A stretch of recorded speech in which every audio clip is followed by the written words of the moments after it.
Well, hello everyone and welcome to Ecom 360. We are live and live and online. We of course were meant to be meeting in person today. We were meant to be gathering in wonderful Riga. I was going to be joining you again. Of course, my name's Scott Gould. I got to speak last year at the first Ecom 360 and I was looking forward to being with you all in person in Riga. However, of course, things have changed because of global health concerns. We are coming to you live online, and this is our warm-up event for the conference, which will of course be in October instead. So welcome everyone. Now, a couple of things. There's a chat box. If you're watching on YouTube or Facebook, please chat away, send in your questions. I have another laptop here. I'm high tech, and I have another laptop where I'm seeing what people are saying. Hello, everyone. I can see you. Yep, smiles and and high fives to you all. I'm going to pass over right now, of course, though, to Glebs Revskis, who's going to be introducing today. So Glebs, please take it away. Hello, Scott. Thanks for the intro. Just let me know if you can't hear me well, but it should be all fine. We just tested thousands of times. I want to again welcome everyone to the first ever all digital Ecom 360 conference warm-up experience. Sounds a bit complicated, I know. Exactly at this moment, I actually was supposed to be nicely dressed speaking at stage here in Riga. Definitely wasn't planning to sit in pajama in front of my computer. It's actually a joke, yeah, I'm not in pajama. I'm well prepared for today. But COVID-19 and related crisis is changing everything for all of us. E-commerce is not an exception here as well. Now, okay, we actually asked the question, how are top leaders adapting to this crisis? That's what we asked ourselves, and that's the main topic that we'll examine in depth today. Host Scandiop and Ecom 360 team hope this event will help you get actionable insights to run the e-commerce business through these challenging times. But actually, I don't want to name this as turbulent or challenging times anymore. It was so months or two ago, but not anymore. Now we are already understood where we are and why we are here. It's a time of quick actions now, time of burning our pending backlogs, testing new revenue streams we were postponing all the time, building these long-awaited features for customers' loyalty, revamping PPC campaigns, or anything else, do not know what's in your closet. But what we're absolutely sure, it's not time to stop and hide in uncertainty. Let's take a look at the high-level data. There is a 52% increase in online sales compared with the same data a year ago. Also, a 9% of online shoppers increased since coronavirus began, and from 15 to 30% increase in people checking social media daily. Depending on the generation, for example, millennials are leading there. Looking at these stats and comparing them to all other industries from an agency or merchant side doesn't matter. E-commerce and everyone around it should be in the best position. That sounds logical, right? But not all that simple. It's also brought us huge challenges along the way. For example, completely different buying patterns, supply chain disruptions, merciless expectations on delivery speed, a necessity in changing all marketing strategies, much higher competition online, brand communication transparency and trustworthiness. These are just a few, and we're all in the same boat together. While some industries getting an increase in traffic by 10 times, others losing half of their business. But we're all seeking actionable insights on what other e-commerce players are doing now. There is actually a meme across the social networks asking, who is pushing forward your e-commerce transformation in 2020? And answer options, Chief Digital Officer, e-commerce director, or COVID-19? What would you answer? From a business perspective, that's a long-awaited magic kick all of us needed. And we as Ecom conference organizers couldn't just watch from the side. That's why all of us are here today, all working remotely, but still united by the same challenges. Let's squeeze and prepare for the sprint. Thank you again for joining us. I'm sure you'll enjoy these 2 hours ahead, and above all, stay safe and healthy.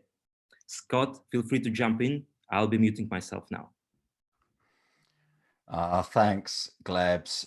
Really appreciate that. Great words. I think you spoke very, very well there. You wise man, you Did you prepare that all by yourself, or did you have a little bit of help? Because that was very, very good. Yeah, actually, I have a computer here. I'm just reading everything from a paper, so it was not so complicated.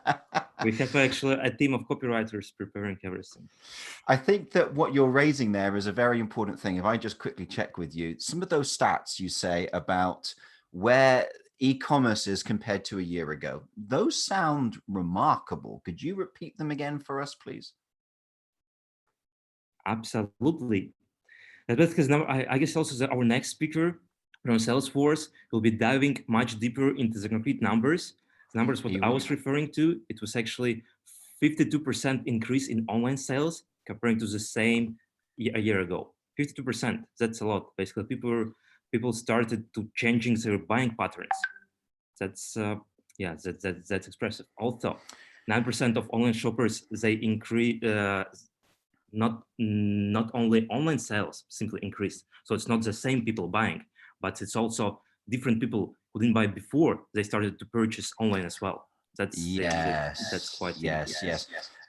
For instance, recently we had to buy my family. We had to buy some shoes for our children, which normally we would buy at a shop and we would try them on. But we are now buying shoes online, right? So there is something around we're buying things that we wouldn't normally buy online. Yeah, like even my grandmother started to order online. She's like, yeah, 70 plus. Well, thank you. Well, Glebs, I'm going to jump to our agenda and walk everyone through the agenda for today. So we will see you a little bit later. Now, everyone, if you give me a moment, there we go. So everyone, you will now be able to see our agenda for today.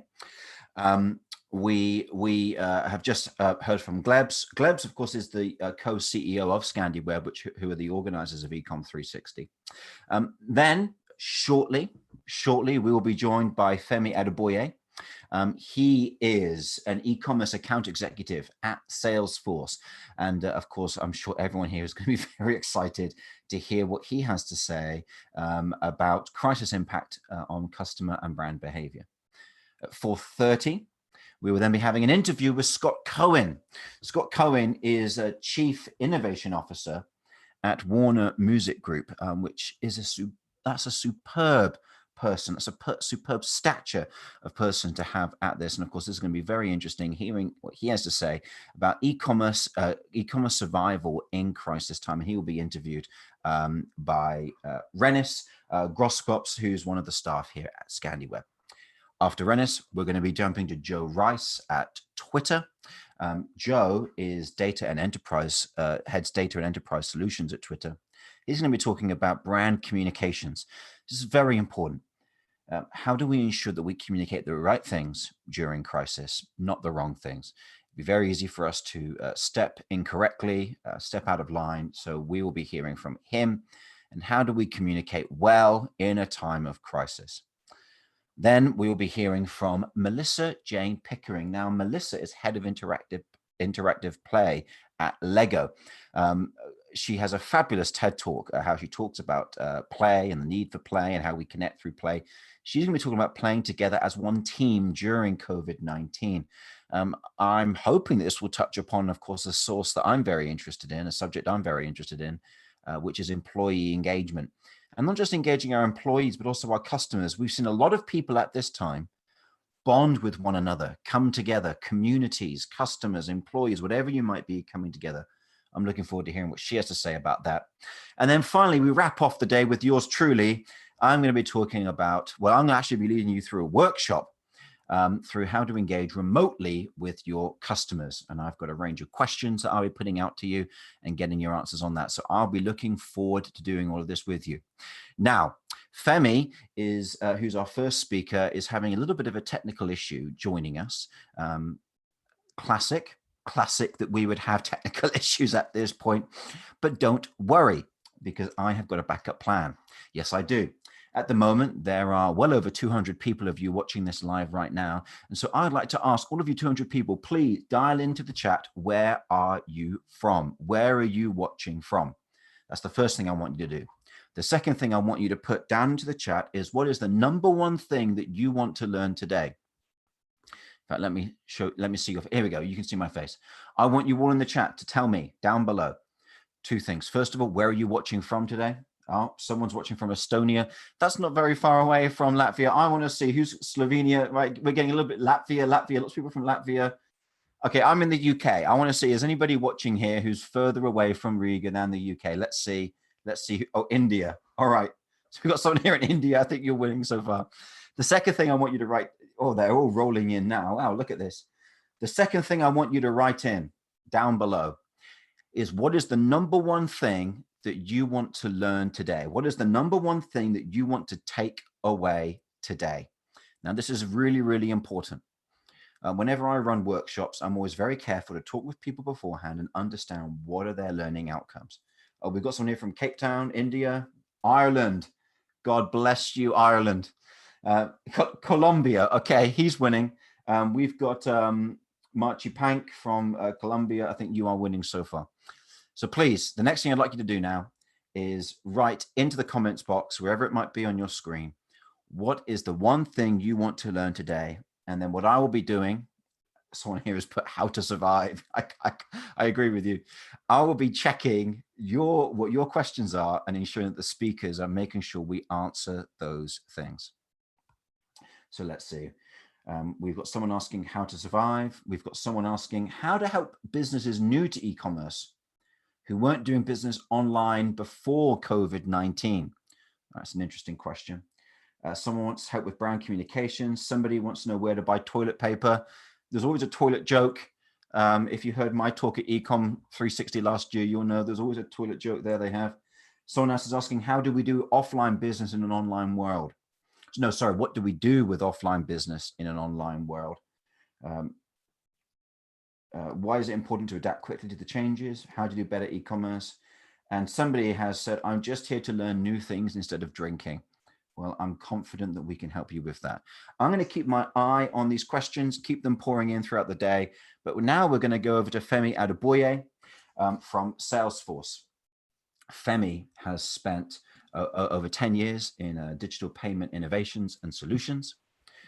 He, as I've said, is an e-commerce account executive at Salesforce. In fact, I'm going to quickly show you his profile so you can see there he is. And he's going to be talking about crisis impact on customer and brand behavior. Little interesting fact about Femi, little cool Femi, cool fact on Femi is Femi, in his spare time, hosts some of the world's largest esports events, which he's done in Vegas, France, and Japan. So I'm looking forward to hearing a little bit about that as well. Femi, we're going to pass it over to you. Welcome. Thanks so much for that warm introduction. Can you guys hear me okay? Everyone hear me? Yes, we can hear you fine, Femi. Great. I'm just going to share my screen. I'd rather share the whole screen rather than one slide, but looks like slides are all the option I have right now. So let's do that to start. Okay. I'm actually in my daughter's room today, guys, working from home. We're all adapting to the COVID-19 situation. This is my way of adapting. Are you seeing a screen now, other than me? Yes, we can see the screen, Femi. Beautiful picture of people pushing some kind of mascot through a middle line. And by the way, may I say, I'm really liking your coronavirus beard. Absolutely superb. And I'm really liking that suit jacket. So thanks for dressing up for us today. I thought I'd make an effort for you guys today. No worries. My pleasure. Actually, take it away. So yeah, I won't be talking too much about esports today, but I did used to compete in video games. So I've been exposed to that world and I'm still involved with that world as like a personality and an analyst. So that's where most of my speaker skills started, but I transitioned those skills to my sales role. So I've been at Salesforce as mentioned for the last 4 years. I've been in e-commerce for about 11 years now. My session, I want it to be quite interactive. I really want you guys to partake in any questions I might have. There's some really cool insights that I've identified. Some will be plastered up on the slides. Some I'll just say out loud. So feel free to take notes.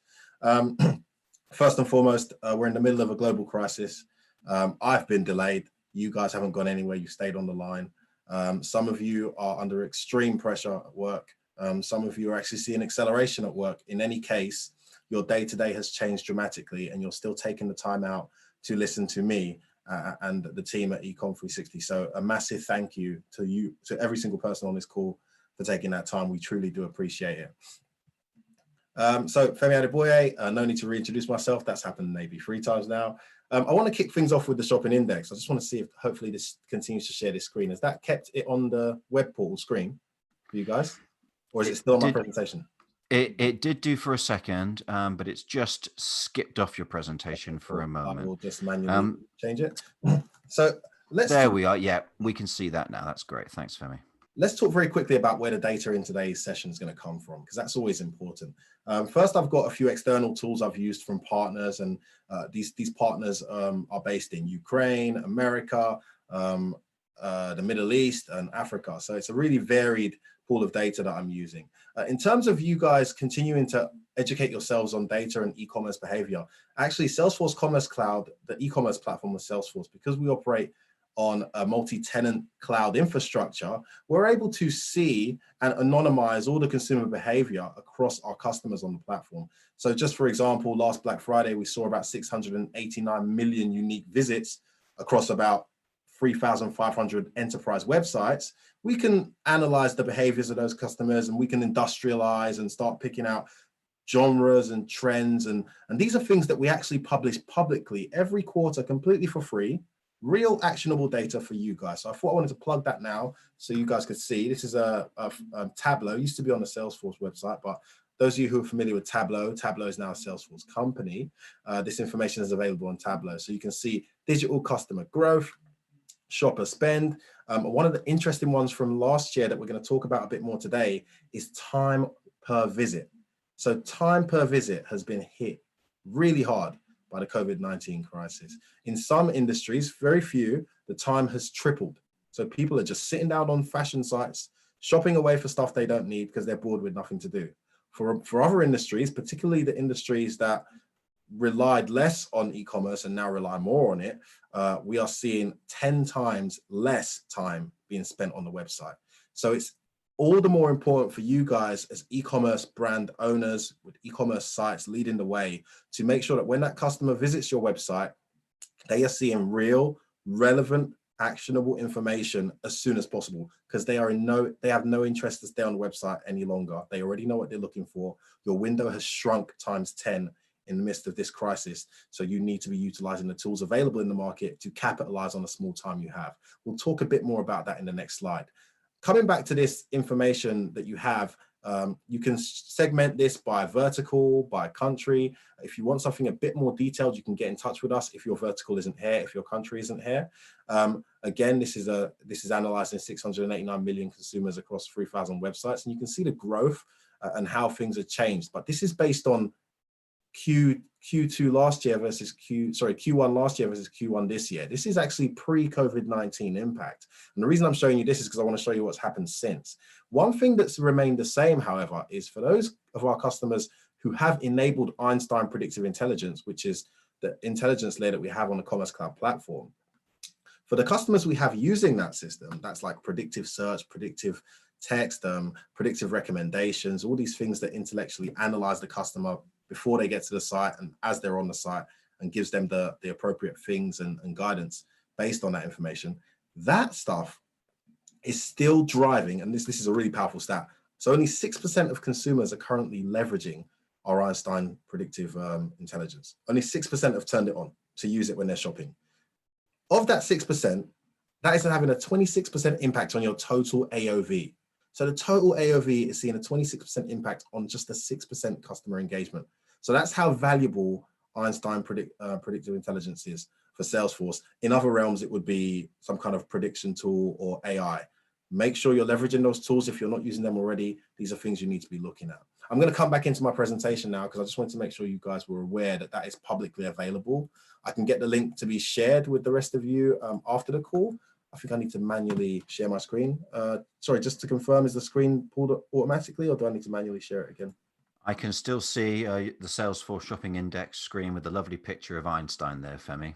Okay, let me just come back and where's the share screen button that I just had? Oh, one sec. Somebody has asked, what is AOV? Would you mind quickly? Yeah, great question. AOV is average order value. So it's a very common term in e-commerce, but it's probably different from country to country. So that's a great question. So the average order, the average size of the basket when a customer is checking out is your AOV. Okay, guys, I'm just having trouble getting back that. What you might want to do is just go to stop screen share and then start the screen share again from a different on Keynote, because it looks like you're using a Mac there, Femi. Stop video. Okay, I'll stop the video. So you guys can't see anymore? We cannot see anymore for the minute. No. Okay, now I want to share screen again. That's correct, yeah. Brilliant, that worked, I think. So, boom. Thanks for that. You're welcome. There we go. Yeah, we could see that. Yeah, you're great. I'll leave it to you again. So some of the great things we're seeing on the artificial intelligence side and the value that it brings, we saw that shopper time is decreasing times 10 for some industries off the back of the COVID-19 crisis. This is because people know what they're looking for, and they are very panicked when they come into some of these websites for what they're actually searching for. The time that they spend engaging in recommendations or things you might have on the bottom suggesting that people who bought this bought that, it's decreased because the attention is almost like, not necessarily panic, because that's slowed down a little bit in most nations, but there's an urgency and a priority there, and that's why they're on the website. So it's harder to cross-sell to them, it's harder to keep them on the website. Where you find value in leveraging artificial intelligence for whatever platform you have is you're able to make the information from the minute they visit the page relevant to them. So actually there are some artificial intelligence tools that allow you to analyze the consumer behavior just by the movement of their cursor on the actual website. So within about 10 seconds, some of these artificial intelligence tools have bundled that individual into a pool of individuals who behave a certain way when they move a cursor in a certain direction. It sounds far-fetched, but we've seen something like a 3 to 4% increase in conversion and revenue over the years for customers who are doing this. So that's really, really powerful as well. So Jack Wills is a great example. They saw a 6% increase in customer traffic and 147% increase in AOV in the space of about 4 weeks since turning that on. And there's loads of more really powerful stats like this off the back of artificial intelligence and e-commerce websites that are leveraging it. It's become more important now in the midst of this COVID-19 crisis. I want to make this a bit more engaging now because we've spoken a bit about the statistics we're seeing, and we'll come back to those shortly.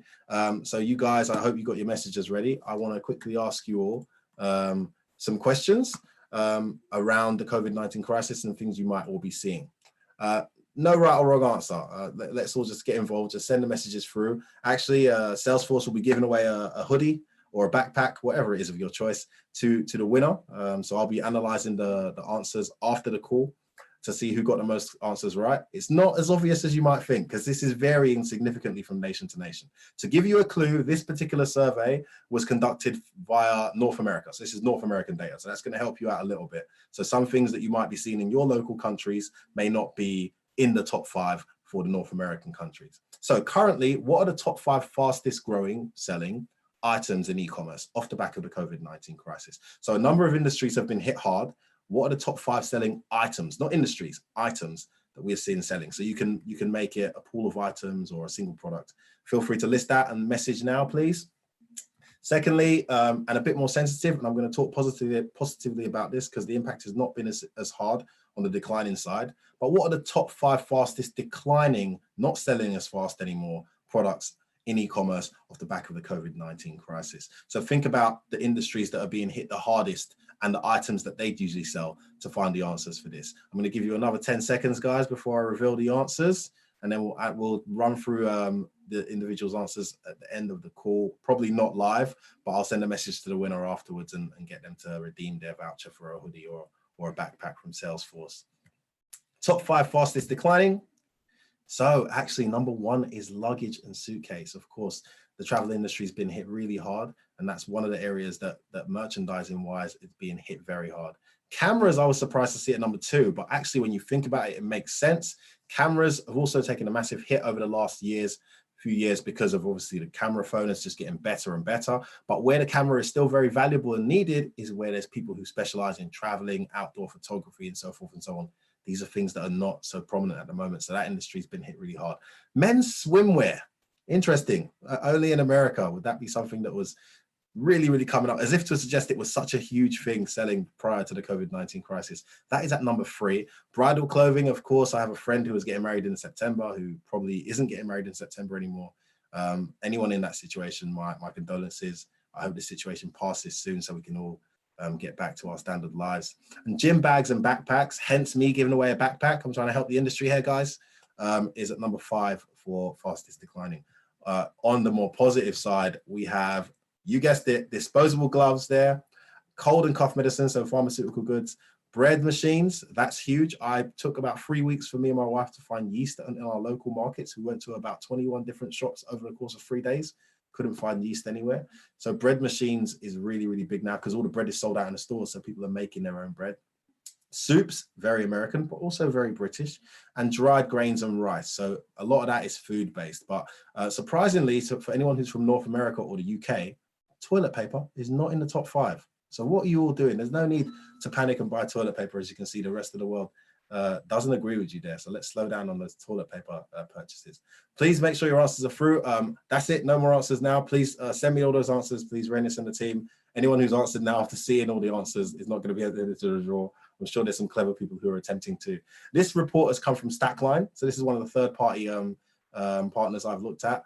They've done a great job of giving us a top 100 fastest selling items, actually. And if you look at the percentages that we're seeing for fastest selling, I mean, this is unbelievable. 652% increase, 670% increase for some of these verticals. Feel free to get this link. I'll share it with you after the call, guys. This takes you straight to the full report and you can see the full top 100. And then, of course, for declining, and I have to say this because it's something that people can be quite sensitive about sharing in the current crisis. But I just have to say, you know, a massive shout out to the companies that are in this industry that may be facing these challenges. We're wishing you all the best. We hope you come through strong and better than ever off the back of this crisis. On a positive note, the decline is nowhere near as aggressive as the acceleration. So you're seeing 670% versus maximum of minus 77%, but that's still very painful. So these industries are being hit really hard. Make sure you take a look at that report to understand where and why. There's some great little snaps and explanations as to where and why some of these things have been included in the top 100. So another quick question for you guys. Top 5 performing industries now, not items, industries. And this one, you probably know all the answers to because you probably had firsthand experiences of them. So first and foremost, grocery and supermarkets and fast food is absolutely blowing up right now, as we know. It's so difficult. I think in the UK, after the lockdown was announced, we actually, as an e-commerce business, analyzed local websites. All of the major websites were down for about 30 minutes. They all crashed. The influx of traffic they received to their website off the back of that lockdown being announced in the UK caused all the websites to crash and operate a queuing system just to be able to handle the traffic that was coming in. Iceland UK was the only website that actually stayed up during that massive influx of traffic. So a massive congratulations to Iceland UK. They did really well. Be interesting to know what platform they're using to achieve that, but well done to them. Telephone conferencing tools. I spent an hour and a half renewing my Zoom license because their lines are so busy right now. It's so hard to get hold of them. This is my personal Zoom license, not my work one. I'm sure Salesforce don't have to wait that long to renew their license. I hope they don't. Home entertainment and gaming. I've had 3 inbound leads from gaming companies telling me that they need a new platform because the traffic is and the transactions are just too high for what their current platform can handle.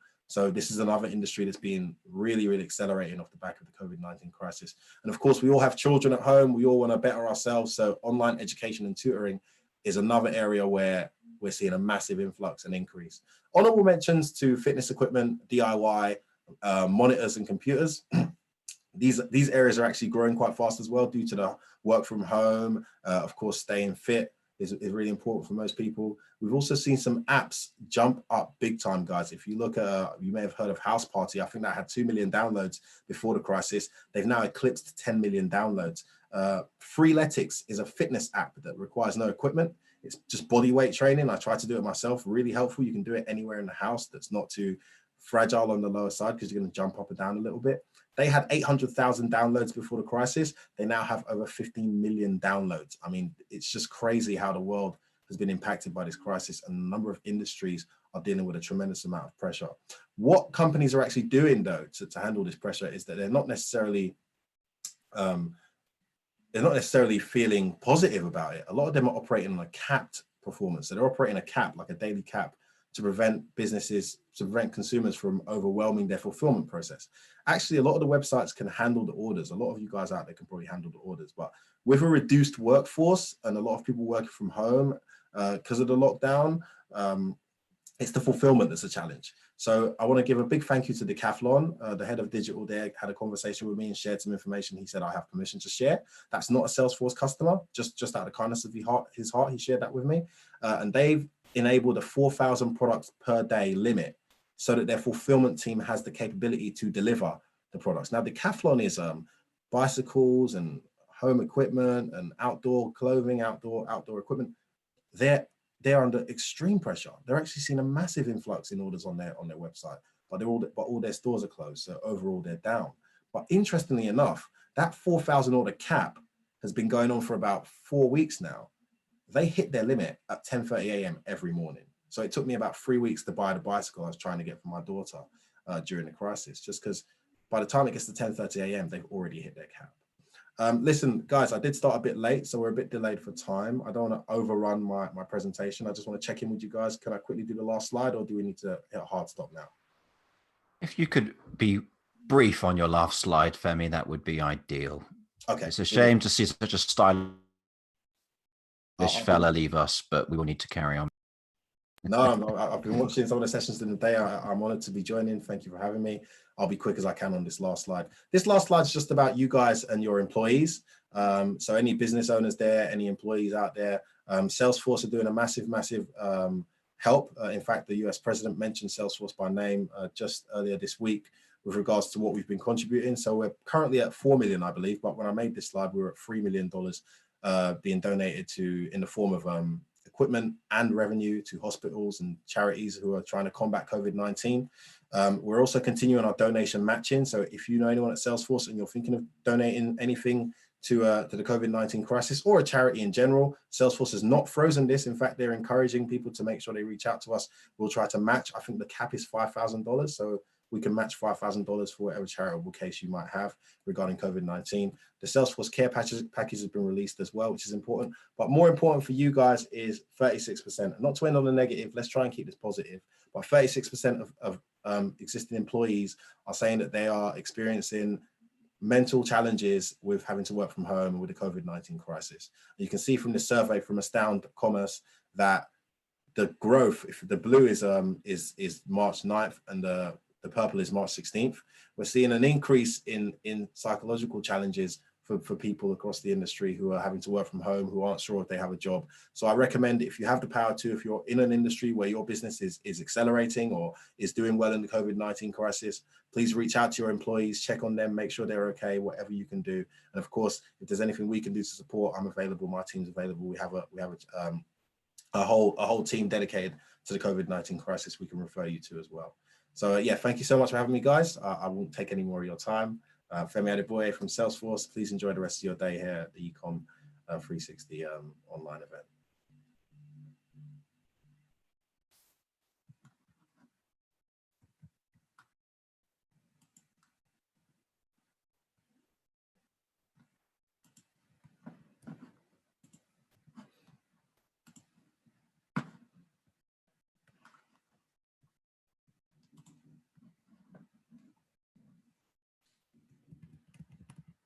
Sorry, at Warner Music Group. Sorry, I'm trying to do too many things at once here. And he's going to be interviewed by Renis Goskrops from ScandiWeb. So I'm going to pass over to them now and stop trying to do too many things at once. Please forgive me. All right, so handing over to you both now. Hello, thank you, Scott. Hi. And, hi, Scott. How are you? How are you? So I guess we're gonna jump straight to the questions if you're ready already. So Sure. we have a few interesting questions actually prepared. So I think it's gonna be a super engaging talk we have here. So just wanted to start about your background as well. And you've done a lot of things in your life already, and whether being an entrepreneur, representing artists, or speaking at events, you've spent your career in the music industry. So we were just wondering, what is it about music and the music industry that has kept you so involved and so engaged? Well, I mean, who doesn't love music? I mean, to me, it's like a dream career to have, to be in the music industry. But with that said, I think what I really love is the business of music. I like digging in and seeing how it's changed decade over decade, and am super excited about what's coming next.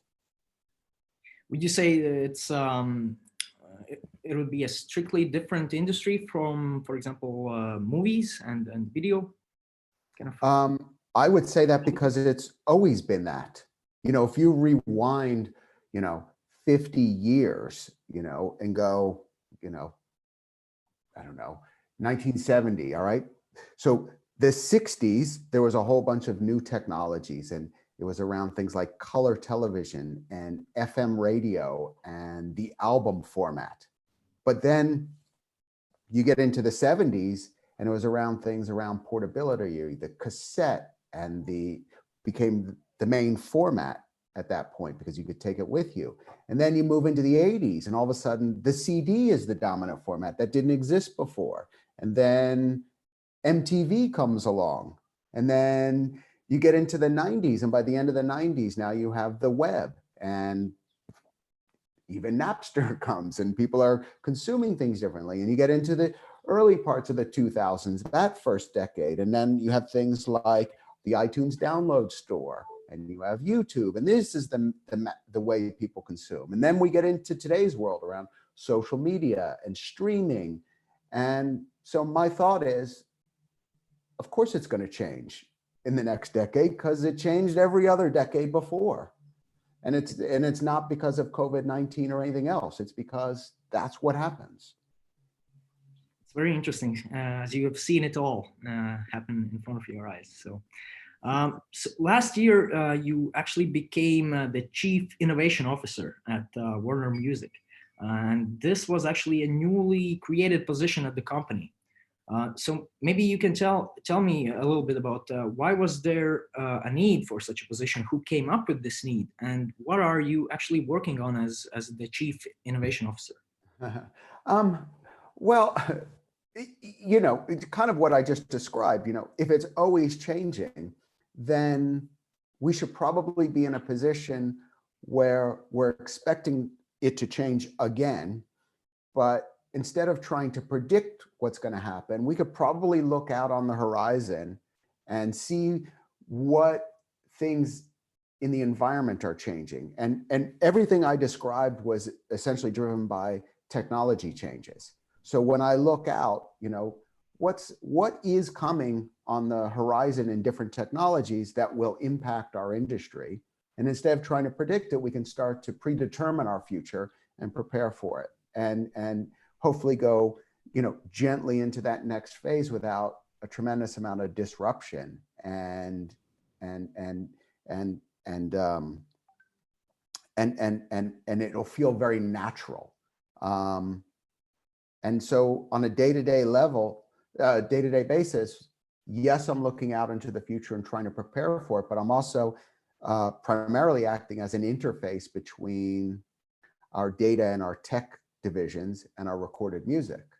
Because if you think about the music industry, everybody we're dealing with is in our tech companies: Amazon, Apple, Spotify, YouTube, Google, TikTok. These are all tech companies. And so we have large tech teams and large data teams. And I'm just trying to help bridge that gap and bring those teams together a little closer, because you put the content and the creative part of our business with the tech part, and now it makes us quite a force.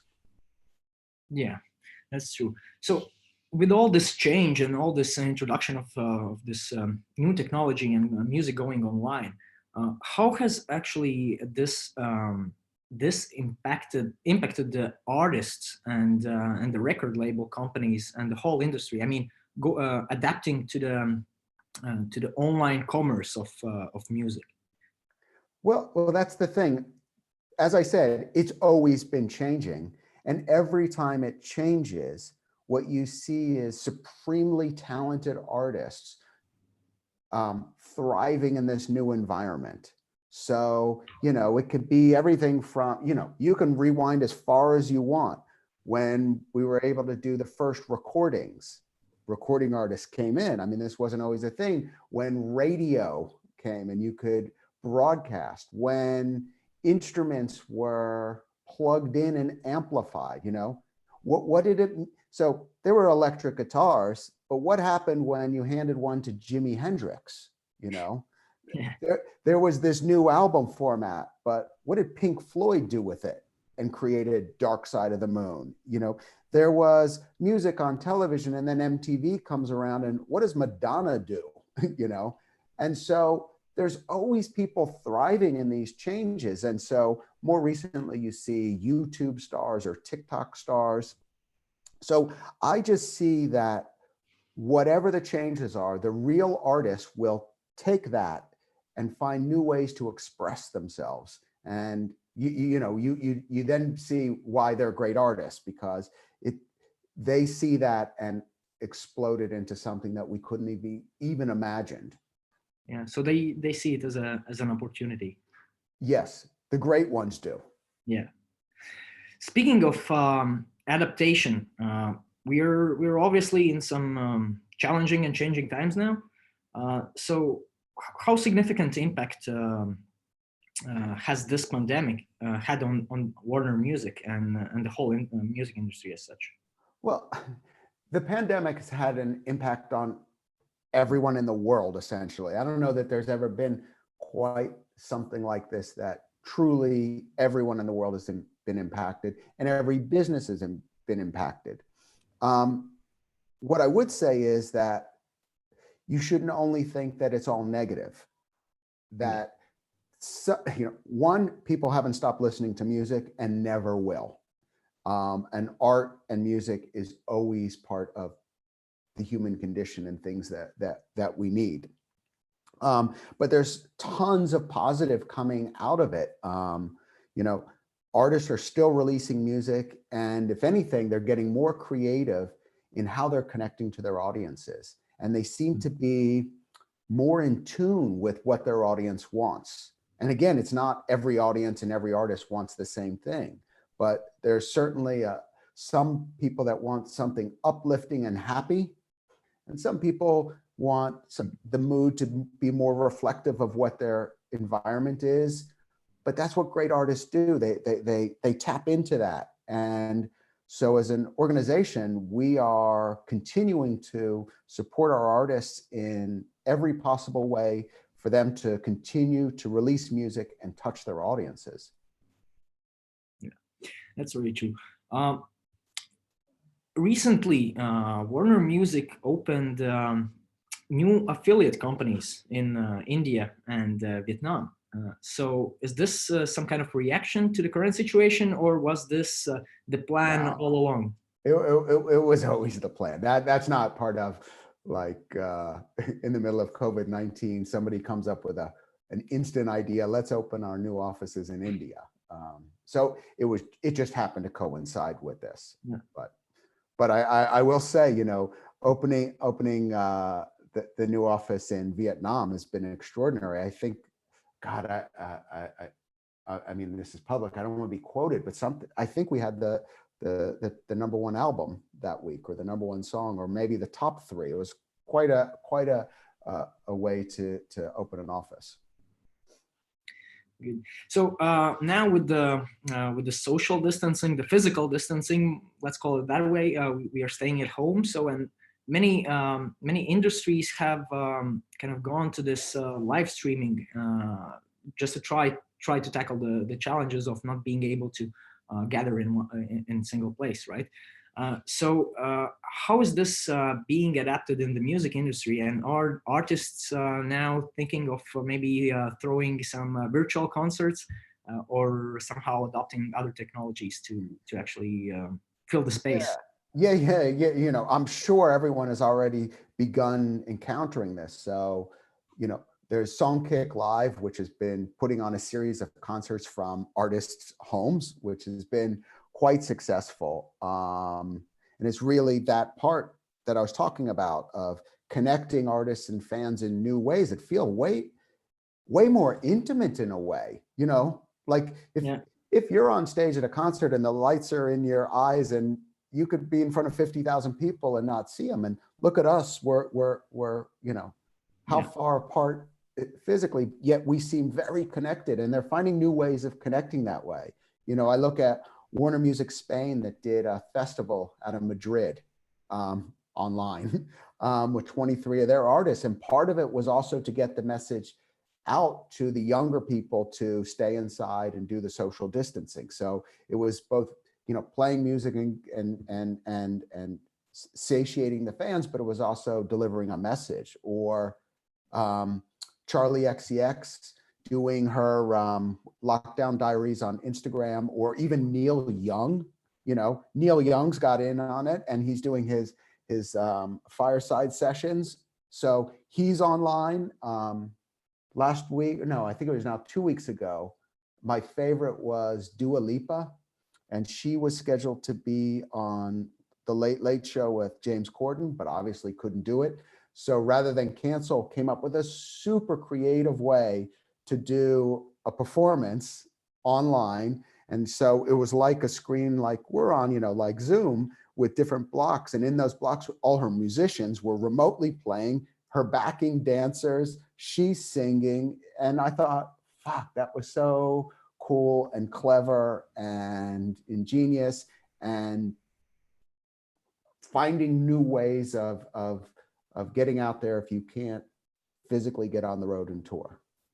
Maybe we are just needing a little more adaptation of virtual reality, and it would be almost exactly. So not necessarily relating to the music industry, but maybe what kind of trends have you been noticing now from businesses and in managing this crisis? There is some trends, right? Something different happening now. Well, rather than, you know, I'll put these trends. Well, trend is not a trendy word. Not a good word. I'll make it binary. So people reacting to the crisis and thriving, and people reacting to it and collapsing and going, oh my God, my website's overwhelmed. I don't know what to do. I can't fill orders. I don't have this. So I have a friend, Nick Rizzi, who used to be in the music industry, and he has a wine business in London. And what he does is he imports wines from small vineyards across Europe, always special bottles, you know, like organic. They only produced 500 bottles. Each one's numbered, all kinds of really special wines. And his business was supplying them to all the restaurants in the area, all the really upscale, nice restaurants that want special bottles to go with their meals. Well, overnight, London says lockdown, restaurants must close, and he's out of business. But within 2 days, he launched his direct-to-consumer business to say, all right, people aren't going to stop drinking wine, but they're not going to get it at the restaurant, and they can't go to the store. I'm going to go into a delivery business. And the day I ordered my wine from him, I ordered just 6 bottles. I was like number 7 of 30 deliveries he had. Like, people were like, yeah, I'll take a case. I'll take a case. Like, his business is thriving. And so my point is, aside from all the negative impacts, of course, people are suffering in so many ways, from, you know, personal lives to people getting sick or family members to being trapped in their homes. I'm not diminishing that at all. But there's also a lot of businesses that can respond to this and not just collapse and say, well, I don't know what to do. So he literally turned his business, you know, in a 2-day period over a weekend, and is completely set up differently. Yeah. So you've previously also talked a lot about the importance of actionable data and emerging social platforms for increasing actually the artists or a brand growth, right? Mm-hmm. So from a marketing point of view, what should our approach be to minimize the crisis impact, or even succeed and grow actually in this time? Well, always it's to focus on where the growth areas are. Okay, so when we were releasing music, you know, it's like, okay, then the artist will go on tour, then there'll be the merch business and this, and you have all these levers. Oh, they'll go on, you know, live television, they'll visit the radio stations, you know, like lots of old school stuff, but still super important. And all that's taken away. That's not going to happen. So we focus on, you know, what are the growth areas? Like, but where are the people? They don't disappear. They're just not there. So where are they? And how are they consuming? Are they consuming it differently? Are they using different platforms, the same platforms? You know, what do they want? Do they want this? Do they want uplifting music because they're tired of being in their house? They want something that they can work out to? Or do they want something that's, you know, slow and down and have a glass of wine and chill out? So what do they want and how are we going to deliver that to them? You know, and in a bigger way, like how are we going to delight them? How are we going to give them something that they weren't even necessarily thinking of, and we just make it that much more special, you know? And finally, how do we involve them in this? You know, instead of just pushing at them, how do we like say, okay, you are there, I'm here, let's do stuff together. And you know, my previous examples of all these kind of online events is exactly that. It's getting closer to the customer on the platforms that customers are actually at and having a much deeper connection. Yeah. So assuming the world goes back to normal in a few months, hopefully, do you expect things to revert back to the old ways, or we are going to adapt some of these ways to interact with our people, our fans, our customers, or from technology perspective, or it's going to be just like nothing happened and we go in the same way? Yeah, it's a good question, and you know, what I believe is not this isn't a prediction. You know, I'm not going to predict the future, but I believe in many ways things go back to normal. That it feels normal, except there's a little edge taken up. You know, it's like if I used to go to the grocery store and now I'm ordering my food online. Maybe everyone will still continue to go to the grocery store, but maybe 5 or 10% of the people go, you know what, I'll just order online. Something I never used to do. Yeah. But it starts to creep in, you know, and when I look at all the technology, you know, a lot of this, no, all of this has already existed. There's not new technology. What it's done is maybe accelerate the adoption of it. You know, streaming a gig online, this is not new, but wow, now lots more people are doing it to the extent that it won't go away. It's like we will go back to normal. People will go to concerts and festivals and gigs and go to parks and go hang out. That will come back. But there's also something that's happening during this period that'll carry through and take us into the new world. Right. One of the casualties of this crisis is the ability to hold events. So including Ecom 360 in Riga, where you were actually scheduled to appear as a speaker as well. And, and I'm really sad because I absolutely love Riga. It's one of my favorite cities in the world. And the last time I was actually in Riga, then I went out to see the countryside of Latvia, which was extraordinary. So I'm quite sad that I wasn't there. So, or not there now. Since the event is postponed to October now, can you share maybe what attendees can expect from you in the session at the in-person event that's going to happen? If I'm being really honest, I have no fucking idea. This is this special moment, and that to me is what's going to make it so interesting. Like, we're all going through this together, and then at some time in the near-ish future, we're going to be back together again. And what are we going to talk about? I don't know. And what lessons will we have learned? What will we have predicted will happen that doesn't? What will we get wrong or right? Like, I don't know yet. That's what's going to make it so fascinating.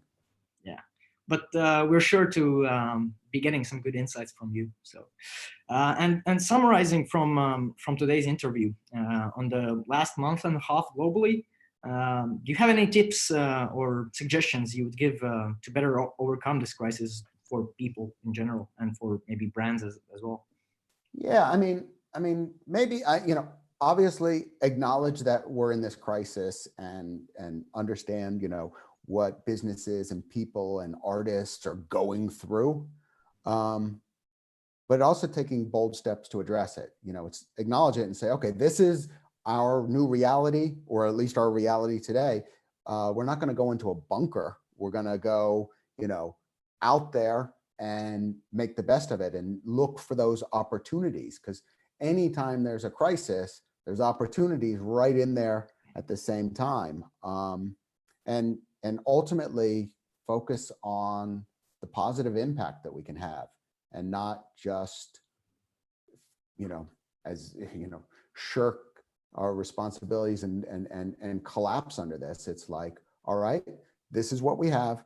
This is what we should be doing, and look for the positive opportunities in all of this. Yeah. Thank you, Scott. It's been an absolute pleasure speaking with you. Always great. Yeah. Have a good day. Yeah. Scott, back to you.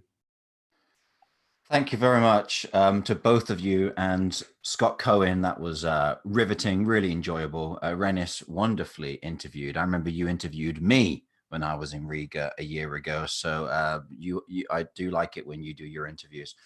We're going to keep the show moving, and without further ado, we're going to now speak to Joe Rice from Twitter.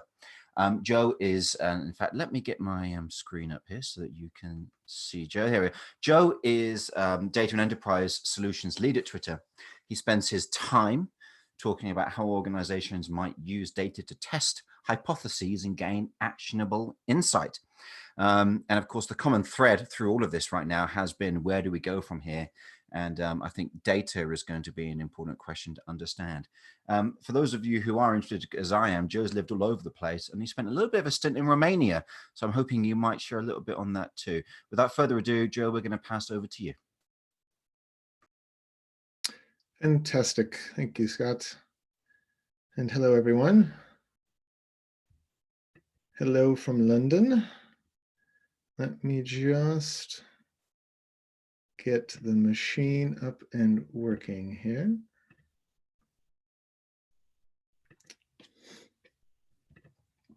All right. So hopefully you can see a title slide, Brand Communications in Times of Crisis. Yes, so pleasure to be here virtually. I would have much rather have been, excuse me, been with you today in, oh, excuse me, real quick. Hay fever season. Would have much rather been there in person in Riga. In fact, my family holidayed in Jurmala just last summer, so I was very much looking forward to coming back. But that will have to wait until another day, and we will meet again. And so had I been in Riga, I was originally planning on discussing the importance of listening to what your customers and consumers in general are saying in the social sphere, and how that you can use that to improve your customer service and your products and services. But given recent events, I thought it best to say that for the later time in October. Instead, I wanted to talk about something that's probably a lot more critical and relevant to brands and organizations today, and that is communicating in times of crisis. And what I'll show you here is some great work being done by my colleagues in Twitter Next, which is our brand strategy organization. And I'll also be highlighting a poll we took and some data we ran from Twitter users on their views of the current situation, how brands should act and respond. And that's me there again. I'm part of Twitter's Data Enterprise Solutions team. We are a small but perfectly formed team that work with organizations of many shapes and sizes, helping them to get insight and value from our data across a host of different use cases. And I'm at Joseph L. Rice. Questions, comments, or complaints could always use a follow. So there you have it. But on to the show. What I want to talk about today in the next 18 minutes, firstly, what's happening? So what are we seeing on Twitter, the conversation around COVID? And secondly, then, what's appropriate for my brand right now? And finally, what do people need right now in these interesting days? We have 4 clear need states that have emerged from people in these challenging times, and I want to walk you through those. Now, to begin, I want to say that we strongly feel that this is not a marketing opportunity to capitalize on. People are losing family and friends, their businesses, their livelihoods. So it is a very serious time, and it is an opportunity more than anything else to pull together and support one another. And so we do hope that this advice helps you navigate the days and weeks ahead and helps you help others. In terms of the COVID conversation, since March 1st, we've seen well over 1 billion mentions of COVID-19.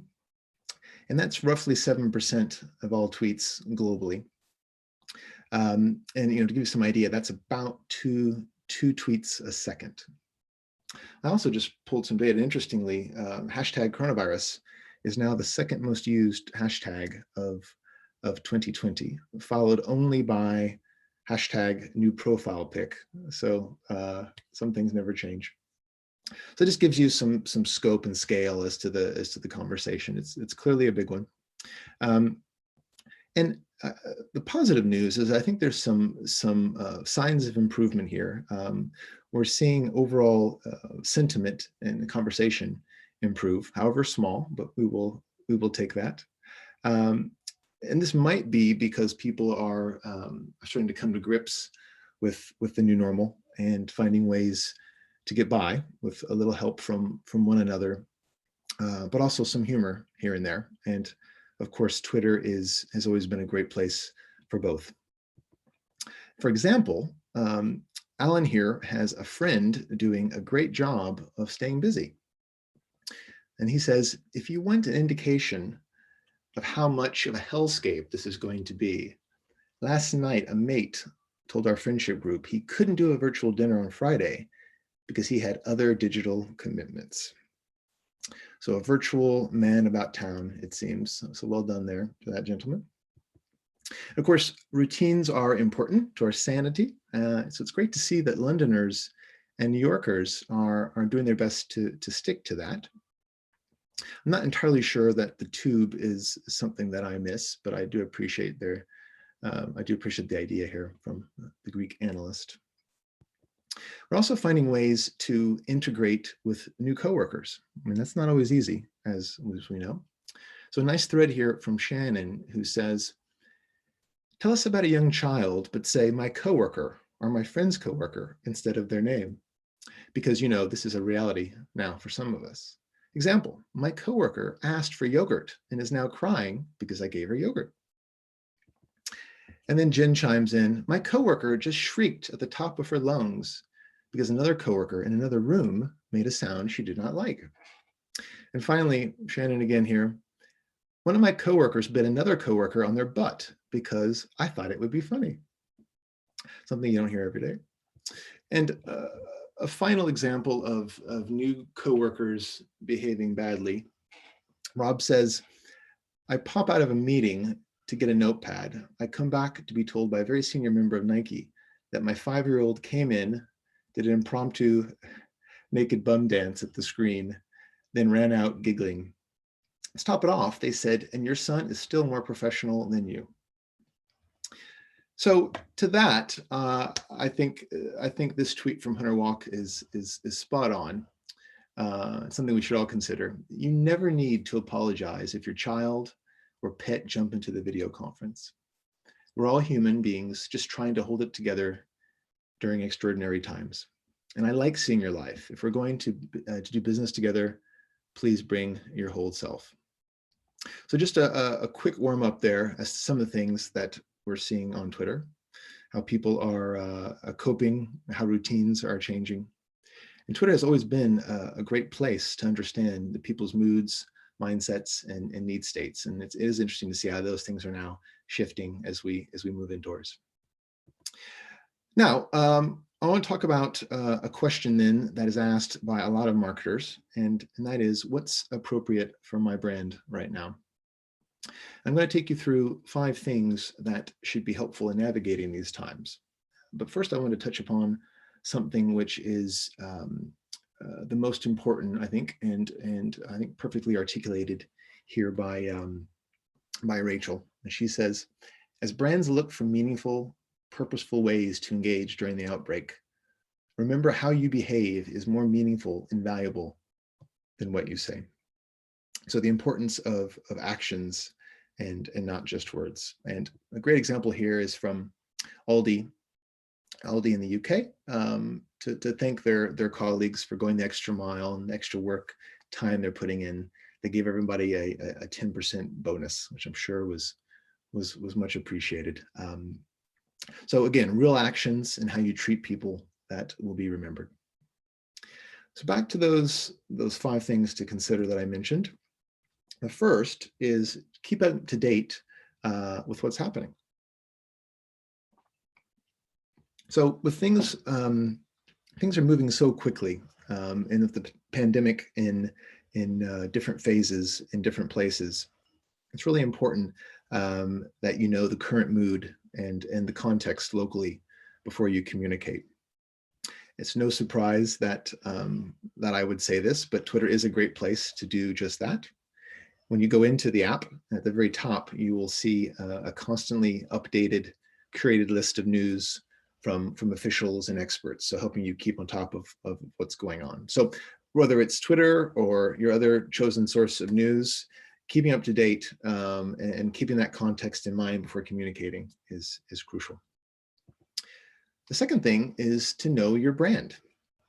And this isn't about looking at what others are doing, but thinking about what you do well and what support you are uniquely positioned to provide. And a great example here is of Google, who extended their Hangouts globally to small businesses and educators, allowing people to communicate and collaborate better. Another great example is LVMH, who transitioned from producing perfumes to producing hand sanitizers. And of course, we've heard of all kinds of retailers, auto manufacturers making ventilators and whatnot. So again, knowing your brand, sticking to what you know well, and by doing that, helping the cause. Third, be thoughtful about tone of voice. So empathy and an understanding being key here. And how do you get this right? Well, many ways, but one is by listening to what customers and people are saying in general, and trying to reflect this in your own tone. In some research we ran, 65% of respondents said brands should not be using their normal tone of voice right now, okay?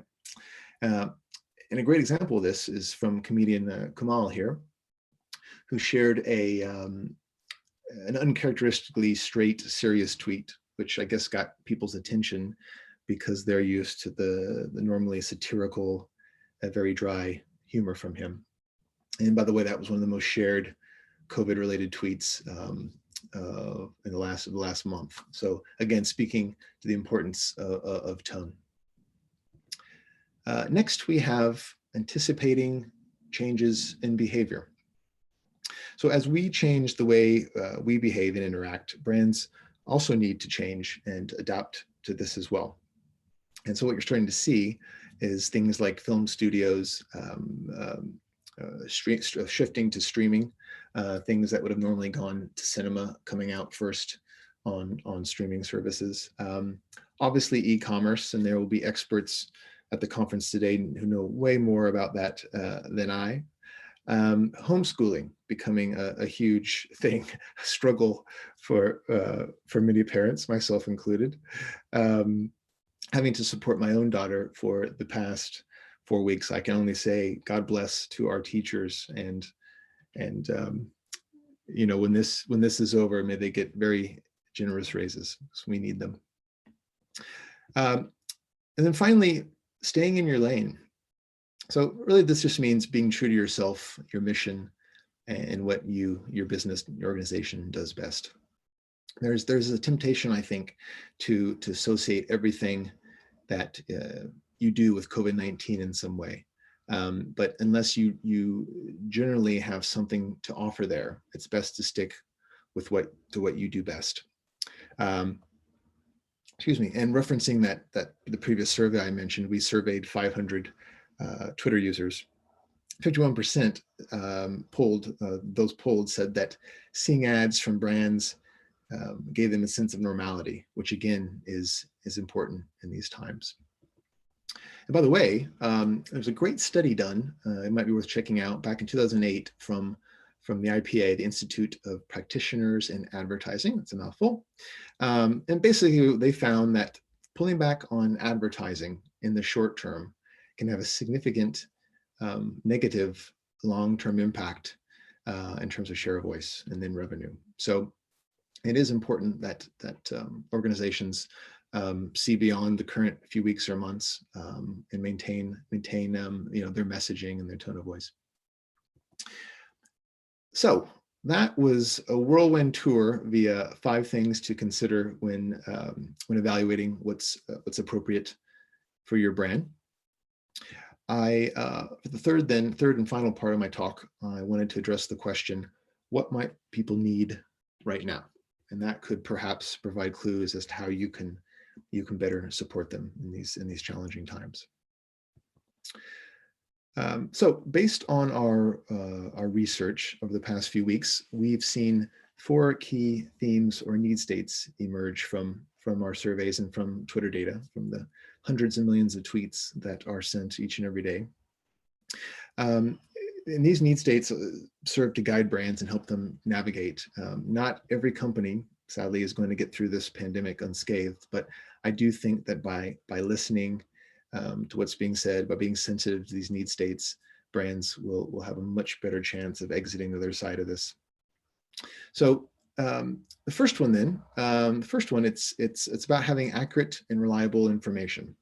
So no surprise, people want credible info from reliable sources. And we are increasingly looking to leaders for direction. And interestingly, we found, again, from some of the research we've been doing, that verified people are 2.5 times more likely to participate in COVID-19 conversations than non-verified people. We also found that the primary way or method for sharing information for most of us is through retweeting. So about 70% of COVID-19 related tweets were actually retweets. So people sharing things that they found interesting and wanting to help others. And here's just an example of a tweet from Tim Cook highlighting what Apple's doing to support the cause. So for brands then, when it comes to accurate and reliable information, I would just simply say keep it useful and reliable, help people feel calm, update people with information that affects your company and your employees, and make sure that those include policies and info on how you're supporting them. So people like to know that companies are taking a stand and supporting their employers with certain procedures, policies, and things like that. So really lead by example. And again, 2 quick examples here. Tesco prioritizing an hour, Tesco being a big grocer here in the UK, Tesco prioritizing the first hour of opening for the essential workers, NHS workers, NHS being the National Health Service. And then Chelsea FC, not sure if there's any Chelsea fans on the line, but they have a hotel there, Millennium Hotel, on the grounds of Stamford Bridge, and they made that available for NHS staff. So lovely thing to do there. Second thing is around customer service and support. And back to the research again, a resounding 81% want brands to support vulnerable people in the community in any way that they can. So it's important that they see organizations taking a stand and supporting the community where they can. And, excuse me, whoops, apologies there. So Twitter is a great place for taking the pulse of what people are talking about, and great for listening to general customer concerns and then helping to to resolve them, hopefully. So having done that listening, make sure that you do interact one-to-one with your customers and to broadcast initiatives that you are running that are helping the cause. Great examples here again, Heinz talking about the 12 million free breakfasts that they're delivering to school children over the coming months. And sorry, Joe, it's Scott here. Yeah. Our next speaker, unfortunately, we need to get her on quite quickly. I apologize for asking. Sure. And frightfully unprofessional, but would you mind just putting a bit of pace on to the end and so we can get our next of course. speaker? Yeah, Sorry about I've that. got, I think, three slides left anyway, maybe 4, but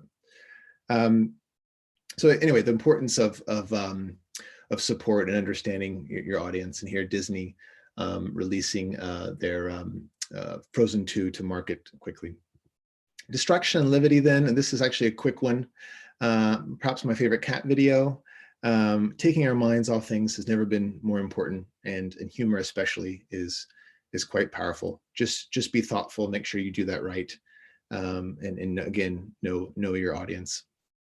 One of my favorite pictures, the ingenuity of the couple there who made the cat photo, incredible. And finally, community and positivity.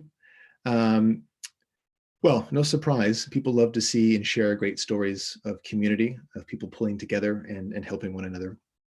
And there's been some beautiful, beautiful things. NHS, people clapping for the NHS staff. You've seen lots of pop stars singing while washing their hands. And of course, some amazing balcony performances in Spain and Italy, people singing together. So the point there is, think about how you can replace physical events, as Ecom 360 has done today, with virtual ones. Some great examples here, a record company, Disco, and then the body coach, Joe Wicks, who does his weekly morning physical education for kids. So that is a wrap, the 4 need states based on what's happening. I just ask you to consider those things as a guide when thinking about your communications approach over the coming weeks. It has never been more important to reinforce your relationships with customers. And for what we do now, how we react to this current situation sends a powerful message as to who we are. And we feel it will be remembered. A couple of links here for you, which I'm sure these can be sent out later. And I'll close with this. A short, simple message that can be easy to forget. You did the best you could today, and that's enough. And with that, I will say, be kind to one another, and thank you for watching. Thank you very much, Joe. And again, I apologize for speeding you on a little bit there, but some very insightful things there. And I particularly like how you and others have all exhorted us to well-being and to a sense of community and sharedness, which is a really, really precious thing. So thank you very much. Pleasure. We're now going to be hearing from Melissa Jane Pickering, who's the head of interactive play at Lego. And so the moment that I get the nod that she's good, we're going to go straight to her. Are you there, Melissa? Yes. Hello. Excellent. Welcome. Thank you for joining us today. Thank you. Thanks for having me. I'll go ahead and start. It's a bit of a different shift, I guess. Today, the talk will be about playing together as one team during COVID-19. A bit of background. I have a team that works on digital physical play experiences, as you see here. Prior to Lego, I actually was a Imagineer, so designing roller coasters, and then in between an entrepreneur, bringing hands-on learning into classrooms. So a bit of red thread there, all working around kids and play and amplifying those experiences. And within Lego, we have a key focus on all of these traditional Lego play experiences, but using technology to provide a more interactive experience.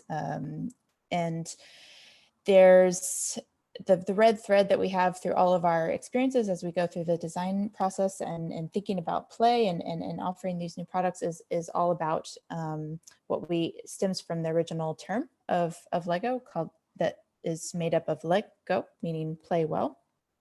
And so today I want to spend a bit of time around that concept of play and then how it applies in the situation that we're in today.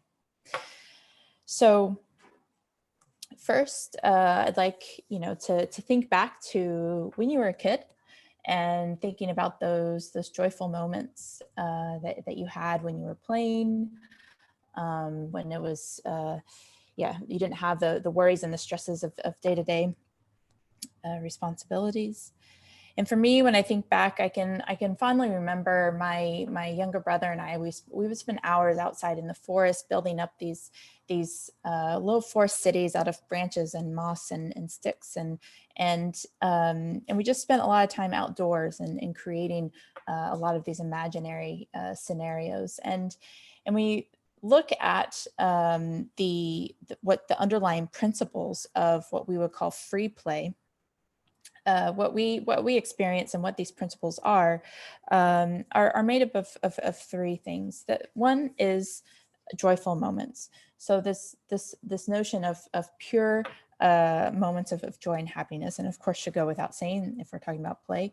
The other is intrinsic motivation. So when we were creating these little cities, like we were inherently motivated. We didn't have any sort of points or rewards that we were trying to get that extrinsically motivated us. We actually had an intrinsic motivation there, and then we were actively engaged. So I guess the reverse would be more of a passive state of engagement of watching something, but really actively engaged. And this, according to so research, is really what comprises the principles of free play or open-ended play.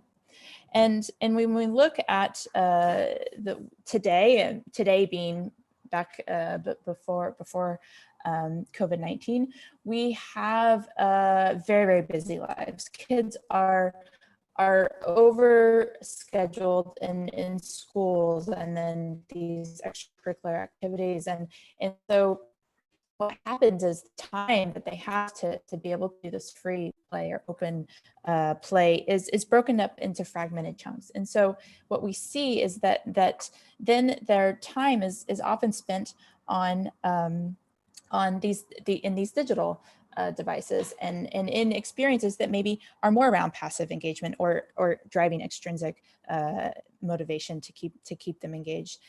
And there's actually a study that was done a couple of years ago that showed that over 50% of the parents researched said their kids spend less time outdoors than a prison inmate. It just shows that the world we are living in is really extremely busy and overscheduled. And if you think about the notion of spending that time, the little free time that kids do have on devices, it makes sense because we are constantly as adults on devices and we're their role models, so they're watching us, and it's just kind of a natural way of life. So so it doesn't really make sense to remove technology completely from the scene. And what we do and what I do in my day-to-day job is thinking about how do we use technology in a way that really adheres to the principles of play.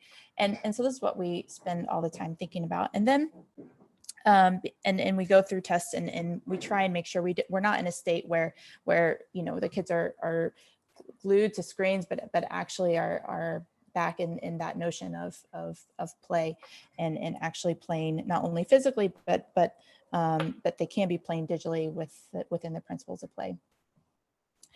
And now we have Corona, and one would think that with this we actually we have to spend time on all of our devices, whether it's through the remote classrooms or the ample time that we have to actually continue playing a long series of games or YouTube videos or binge on Netflix. And there's an added level of stress to everyone's jobs. And so and so it's a different world where we're not as busy, where we have these fragmented chunks of time. We now have time in a very sort of unroutine way. So is there, the focus changes a little bit in terms of what it is that kids and humans are people are spending their time on. And we've done a little bit of watching our what things are happening. And it's interesting because what we're seeing is that even in this state where you would think that we need to, we would be constantly glued to screens, and actually this notion of not allowing time for play is even heightened. We're seeing a couple of different things. We have a number of families around the world who are turning to Lego play as a play experience and creating stuff. You can see some of these here, and we're also seeing that this notion of a joyful moment. There's a lot more focus on those smaller moments, whether it's, just the joyful moment of being able to find toilet paper in a store, or just that your quiet cup of coffee in the morning before the day completely unravels. There's a whole other lens to what we consider of joyful moments in these times. And I think that's something that is quite nice, actually, and is maybe we wouldn't really identify so certainly with these joyful moments normally. The other thing we're seeing is that normally we have these routines and habits, and we have these schedules, and you would think that there is a place where we would kind of lose a bit of motivation, but we're seeing that a lot of people are turning to, like I mentioned, Lego, but also other activities where you're creating and making. And there's this whole movement, like we have Google Trends, that baking is increases significantly. These notions of being intrinsically motivated to create and make and do is bubbling through, and that's maybe not something that we would think immediately would happen. And I think that's a very nice thing to see. And then lastly, we see, we talk about active engagement versus passive engagement, and of course, we all are spending time, watching the shows and stuff, but we see this whole other meta level of active engagement where citizens are coming through, and you have these active engagement on a much global level, from a global citizen level, whether it's placing food and baskets hanging from the balcony for people who can't go out, or making masks. We have these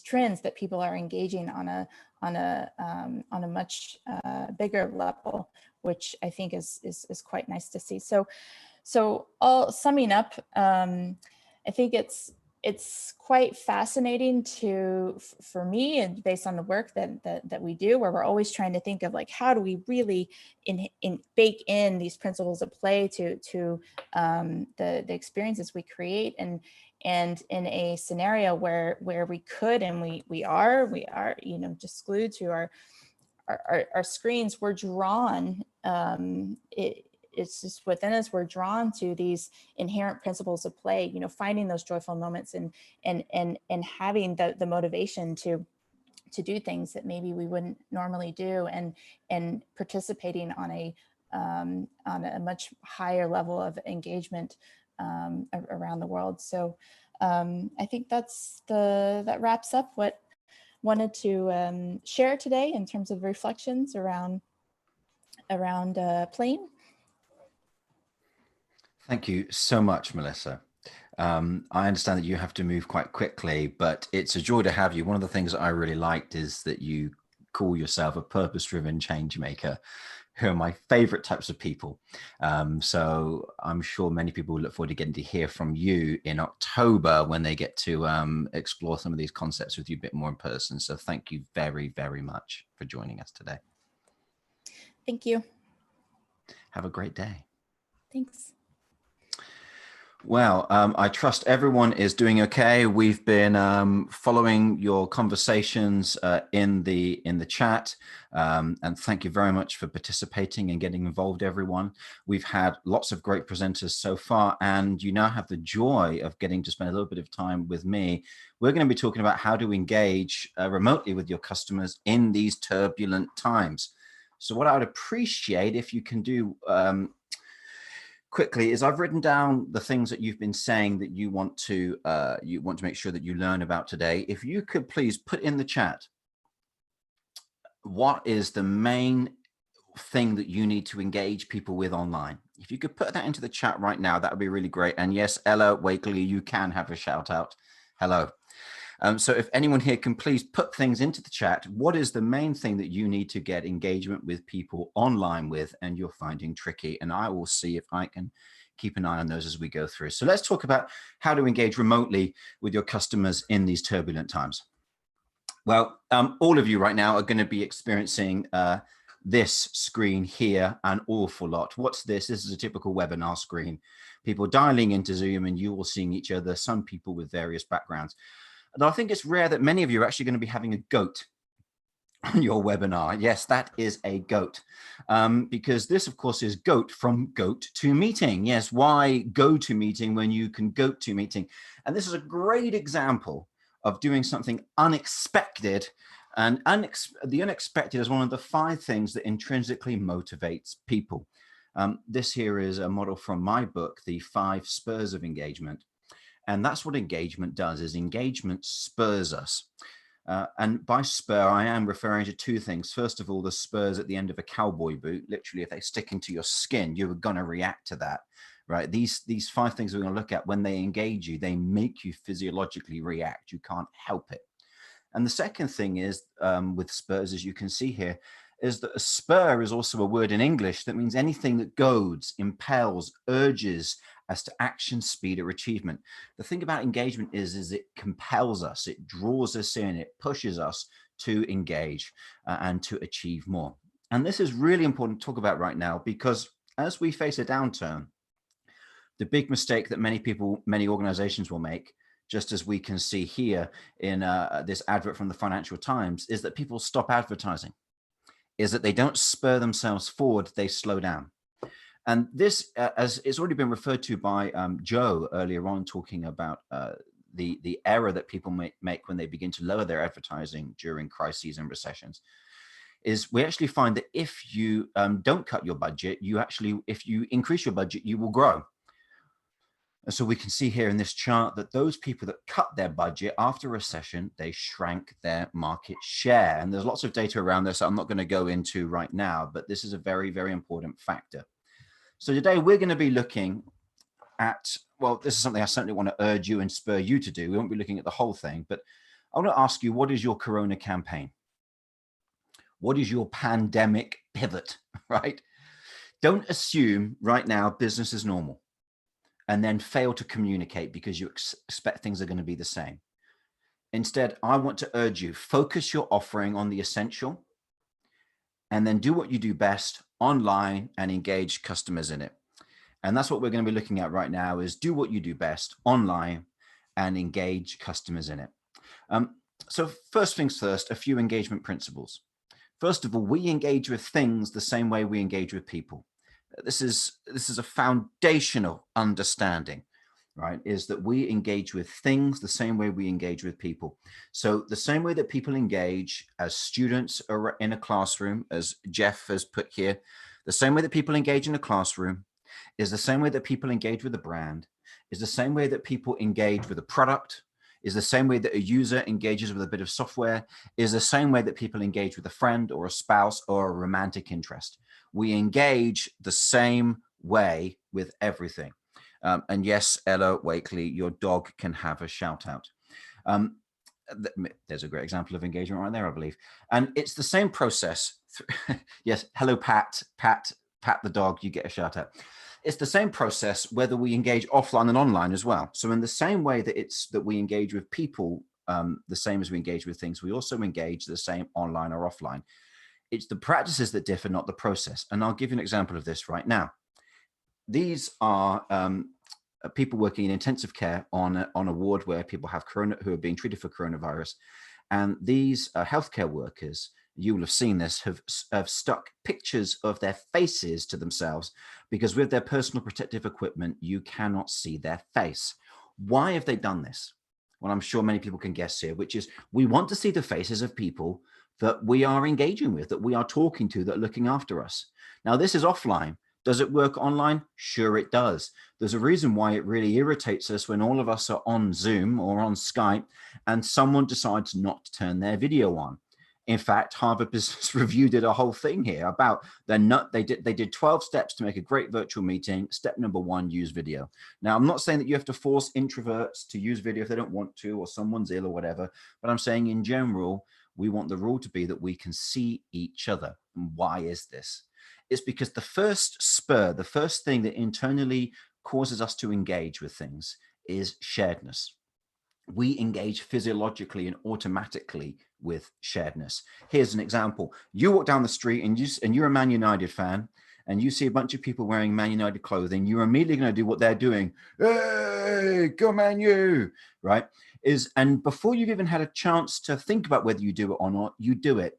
Because when we see people that are similar to us and have insignias or various other things that say they're part of our in-group, we engage with them automatically. You can't help it. It's the same when you're in a foreign country, you're walking down the street and you hear somebody speaking your language, your head turns before you've even had a chance to decide whether you want your head to turn or not. You can't help it.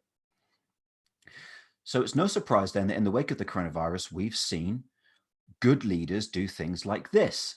Here, Jacinda Ardern, the Prime Minister of New Zealand, has announced she's taking a 20% pay cut in solidarity with workers hit by coronavirus. This is a wonderful example of demonstrating sharedness. I'm in it with you. I'm showing solidarity. We've seen football teams do this, like Juventus and Inter Milan. We've seen the CEO of Comcast do this.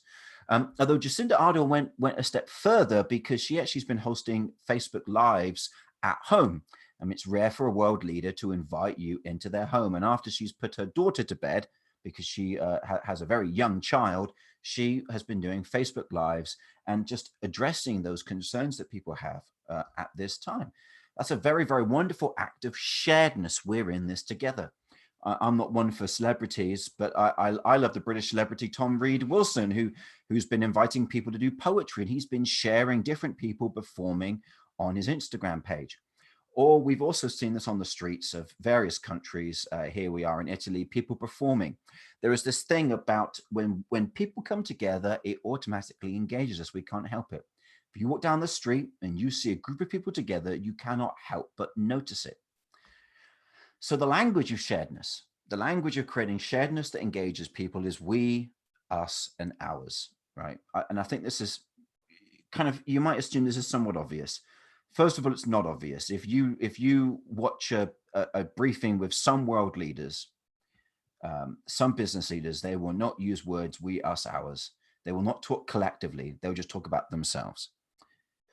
But there's also a second thing here, which is the language of sharedness and we, us, ours. You only get to that deeper language of togetherness after you make a U-turn. I like to say this: you go from me to we, you need to make a U-turn first. So if you want to flip the me over into we, right? Because me and we are the same, word, but just upside down. But if you want to flip a me to a we, you've got to go through the U-turn first. You've got to talk about you. And if you're an organization that is used to talking about me as the company, you can't just jump to we. It will be authentic. You'd be better off just talking about you, talking about the person at the end, the consumer. Swatch did a great example of this. Swatch sent out an email, and even though they as a company have a really great long history of very much having a sense of we-ness with their Swatch Club, they still said, we love you. It's time to take care of yourself and your loved ones. They focused on the you rather than the we, which I think is very, very meaningful there. Even Apple know this. They have not said we're open for us, we're open for you.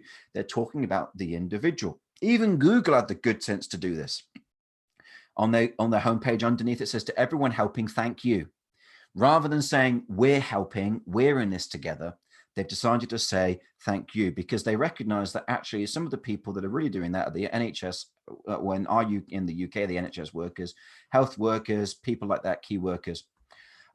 Now, churches have actually been perhaps an important place where the idea of we-ness has cropped up. And I think it's good that brands have tried to steer away from owning too much community when it would be inauthentic to do so. There's a fantastic article from Harvard Business Review about what to communicate in a recession. This was written 10 years ago, and their second point is focus on family values. Focus on what people are going to be drawing to. And they say here, zany humor and appeals on the basis of fear are out, right? And so it's, again, perfect that Apple's very famous Shot on iPhone series would move towards an at-home series showing family life. Or here we see that Nike has created the Living Room Cup, where they're encouraging a sense of sharedness, right? This is certainly sharedness because we see them profiling all these different people and different types of people here. You've got a mum with a baby there. You've got people of different ethnicity and color. There's a man in that photo as well as women. They are promoting a sense of sharedness. So the first thing that you need to do to engage people remotely is to create sharedness. And what I want to say to you is don't overstate the relationship. Celebrate the true heroes, not yourself. Don't get too over the top here. Second of all, do share examples of how you are helping your target customer with family values, with family things. So there's no need to bang on and on and on about things that you do that aren't necessarily family focused. Try to make things about the focus of their family. They will derive a sense of sharedness from that. And finally, profile people's stories. The second model in the 5 spurs of engagement from my book is the P, prompts. And prompting is very much like walking through Times Square. Of course, this is very much pre-pandemic. When you walk through Times Square, you are getting prompted by lots and lots of things that want your attention. And right now, we don't have a lot of organizations trying to grab your attention. I think that's very wise. Excuse me while I have a sip. But what they have done, of course, is they have reminded us of their commitment to us. Here we have Adobe talking about how they're committed to us. Adobe, of course, made the move to make Creative Cloud free over this time. Deliveroo, a delivery service in the UK, has prompted its customers in a similar way, keeping them updated with kind of clear emails. But I would suggest that there are also fun ways to keep prompting and staying in touch. Kentucky Fried Chicken here have created, as you can see on the right, a series of backdrops that you can use for your Zoom calls. I wonder whether I should be using one now. And on the left, they've been rating people making homemade KFC, although they've been doing it with somewhat of a kind of critical celebrity chef idea. And of course, another way that we've been prompted, which I think is beautiful here, the people of Switzerland shining up a massive banner of hope on the Matterhorn, that wonderful, famous mountain in the Alps. I guess my point here is that you need to stay in touch with your customers. Don't decrease how you're being in touch, but just think about how you are in touch. And there have been examples of that earlier on today. So here would be my tips for prompting customers. Provide frequent bite-sized interaction rather than long communications. Don't get caught into talking too much. Second of all, point to a bigger story of hope and that this will be over. That's really, really important, is when you prompt, when you're communicating, point to a bigger story of hope. And finally, ideally, you want to prompt people through an owned channel, an owned channel that they're subscribed to. If you have an app, use the app to stay in touch with people.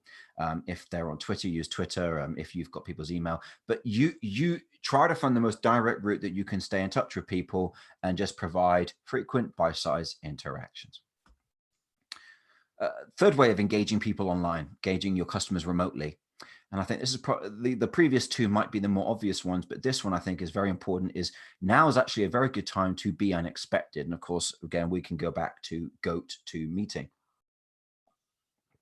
Many people will be having their Zoom calls and their FaceTime calls and things like this. And anything that you can do to kind of create some spontaneity is good, because what's gone when we're in lockdown is spontaneity. right? Our days become rather bland. They become, there is very little stimulus to create unexpected and change. And we crave novelty, we crave the unexpected, and we crave spontaneity. Well, how can you go about creating that? I know many people here, as an example of my friend James Poulter, who's declared Wednesdays as Hat Wednesday. And he says, all video conferencing attendees must be wearing at least one hat at all times on Hat Wednesdays. I've seen many people around the world do this. And of course, Vogue caught on to it. And Vogue did a profile test driving the 20 most smile-inducing hats for your next Zoom gathering. And clever Vogue, of course, is they're also selling those hats at the same time. That's unexpected. That creates spontaneity in people's day when otherwise it is bland. Here we have a B2B business, Steve Edge Design, and they've declared that since people are now working at home, as you can see, I've highlighted, they have 24 new office locations, right? They've gone for the unexpected. Rather than trying to say, well, you know, we furloughed our staff and they're unavailable, or, you know, we're working from home, but we're embarrassed to talk about it. They've gone, no, we're going to own it. We have 24 new office locations. In perhaps a more moving example, we have here a picture of Gary Neville. Gary Neville owns the Stock Exchange Hotel, and they decided in the midst of Corona to allow their staff to not come into work, but they're still going to pay their staff. So that's really good. But also they're providing all of the hotel rooms to the National Health Service here in the UK for people who are ill to be looked after. And underneath you can see Lyndon Taylor hated him as a player for Man United, but he's a decent bloke and a top pundit. And so you even get people that dislike you, but are starting to like you because you're doing what is unexpected. I guess my point is this, is that whereas Maximus Decimus Meridius said, what we do in life echoes in eternity, I would say what we do in lockdown echoes for eternity. Find ways to be unexpected at this time. Find ways to do something that is novel, that is new. Phone your customers. Write to them individually. Find ways to do something, and if it's unique and it's locked down and it's got that unexpected edge, what you do in lockdown now will echo for eternity. Now, we talked about sharedness and prompts and the unexpected. There are two more elements of engagement that I want us to make sure we cover. And the fourth here is giving people a chance to respond. This is, again, very, very important. What do I mean by respond? I mean that when we see something that we can respond to and push like a big red button, engagement, the rules of engagement generally say that we will do it. Right? If I show you the big red button and I say, don't push the big red button, what are you going to want to do? You're going to want to push the big red button. We as humans have an appetite to create. We have an appetite to be involved. And so here we've got, for example, Adobe. And not only did they just say, right, okay, we're going to give you Creative Cloud for free. What they then went ahead and did was they said, right, we're going to give you Creative Cloud for free, but also we want you to use your creativity to honor heroes. So I'm trying to say honor heroes because you've got the two H's there. And they have created a way for you to respond. So rather than just saying, great, well, you know, Creative Cloud is free, what they're saying is get the Creative Cloud, but here's a way that we'd like you to use it. Respond in this way. This is very distinctive because what many organizations will do right now, and indeed many webinars, I mean, we're on a webinar right now, is we have loads of webinars, we have loads of content flying around, we have, you know, kind of trepidatious marketing flying around, but all of it is telling people about what to do. Very little of it is helping people with how to do it. But here we have Adobe saying, right, here is something that we'd like people to get involved in. There's a sense of howness to it. And this is critical. There is a very famous model of leadership called Situational Leadership 2 by Paul Hershey and Ken Blanchard, as popularized in the series of books, The 1 Minute Manager. And in it, they say that when people require a high degree of direction because they don't know what to do, and a high degree of emotional support because they're afraid, in other words, if people are in a place of uncertainty, which we're in right now, they don't need content and direction, they need coaching. There's a very important difference here. Think about helping when you're learning a new task. When you first start learning a new task, immediately, you know, you pick up the manual and you start reading it. And then after a while, you begin to get frustrated because things aren't going very well. At that point, when you're frustrated, what you don't need is more content. You need someone to come alongside you and coach you and help you. That's what they're saying here, is coaching is actually the way of leading people right now that would be the most effective. Now, if we think about you being a B2C company, certainly your ability to coach your customers is less, but you still can tell customers, okay, here's how you can do things. So tutorials and things like this would be of assistance. However, if you're in the B2B environment, coaching would be very, very powerful because you are getting alongside your customers and you're saying, I'm not just going to tell you what to do right now. I'm going to help you with how you do it. And that is a method of learning that people are more up for when they're in uncertainty, as they are in the world right now. A great example of this in a very commercial, in a very broad brush way, as it was mentioned earlier, is this gentleman here with the moppy hair. This is Joe Wicks. He is somewhat of an Instagram celebrity who does HIIT training. That's exercises in his house. And he's been live streaming every single morning. And me and my kids, we do this every morning. And we are jumping around and exercising to his little routine. And you have kids all over the world doing this. And guess what? It's responsive. Coming back to the point here of engagement, is what engages us the most, something that we can respond with. He's not just telling us what to do, he's helping us with how we do it. We follow him as he does it. But he doesn't just keep it plain. He's also created the unexpected. You can see here that he's got different things on the wall and behind him. And every time he live streams, which is every day, he changes things around. So he creates a spot the difference. During his workout sessions, he's doing quizzes to keep the adults entertained. At the moment, he's been going through capital cities and people have to guess the capital cities. And then every Friday is Fancy Dress Friday, where he, as you can see here, dressing up as Spider-Man, and people dress up in other things. Here's somebody dressing up as Joe Wicks, being Spider-Man, with an ironic picture of Joe Wicks behind them. The point is that he is creating unexpectedness in it, and he's also creating a wonderful sense of sharedness. It's a great example of not just giving content to people, but coaching people at this time. I think all of us could learn an awful lot from what Joe Wicks is doing.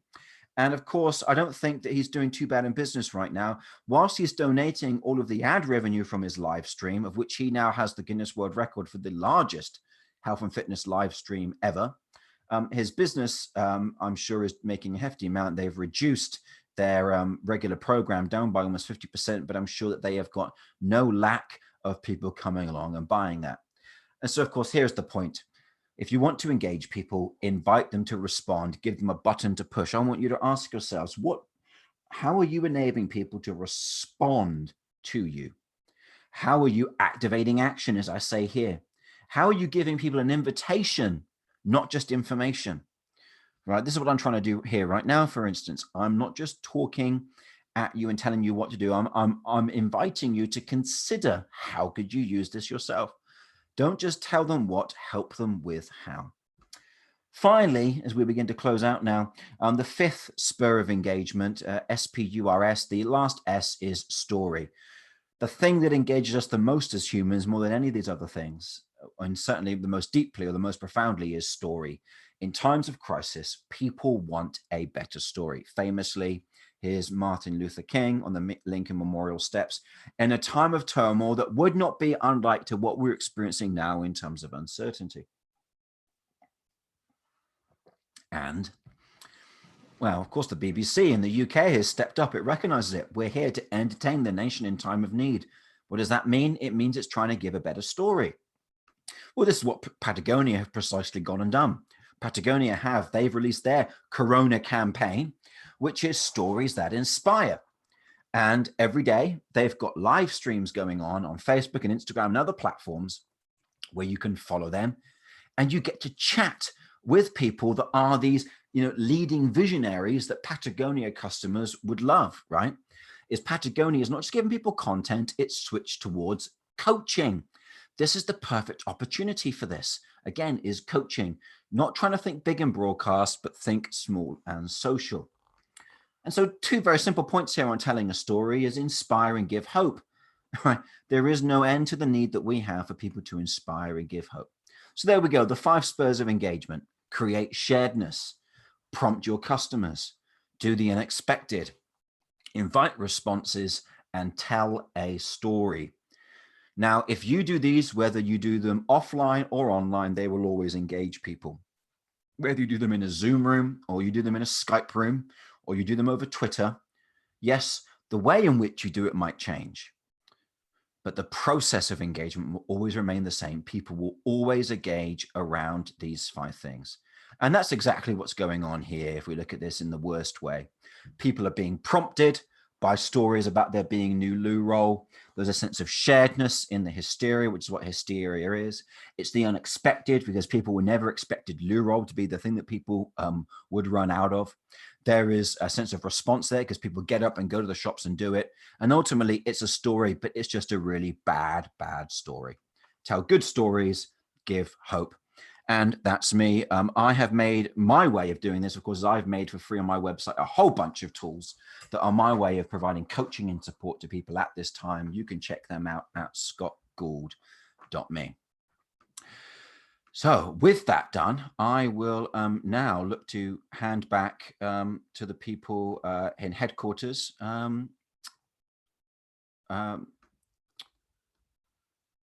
Excuse me while I just stop my screaming. There we go. Yes, I'm back. All right. So there we go. Let me take a moment to review some of the questions before we are completely closed down here. Well, no questions from you on the live stream. So I assume that means that we are kind of we're not quite done yet, but we're kind of there. So let me provide some remarks here and points of feedback from the day. The questions that people asked earlier, well, they're asking about should we start a new business at this time? I think that there's been some demonstration around some of the stats on starting a new business right now. I know here in the UK, the government has made large amounts of money available to businesses that can create innovative new opportunities right now. How do we transfer some things that are offline to online? I think I've touched on some of that right now. Some people are asking about the future of FMCG, fast moving consumer goods or consumer packaged goods. I think some of the stats that have been shown perhaps indicate this, but certainly the data from many recessions shows that stuff goes back. Right? It goes back. Societal trends continue, but pre and post pandemic, pre and post recession, they're not like 2 different worlds. Societal trends continue. They just get exacerbated during these times. And finally, what about high ticket items? I think if you can provide coaching, as I've said at this time, you can secure some very, very high ticket items. So those would be my my final remarks at this time. But before we completely close up, of course, I need to do one more thing. Before we close up completely, we need to take a moment to remind ourselves, of course, of what we are missing today, but what we will be having on the 6th of October. And let's just watch it. I've been to a lot of conferences before, but this is very unique.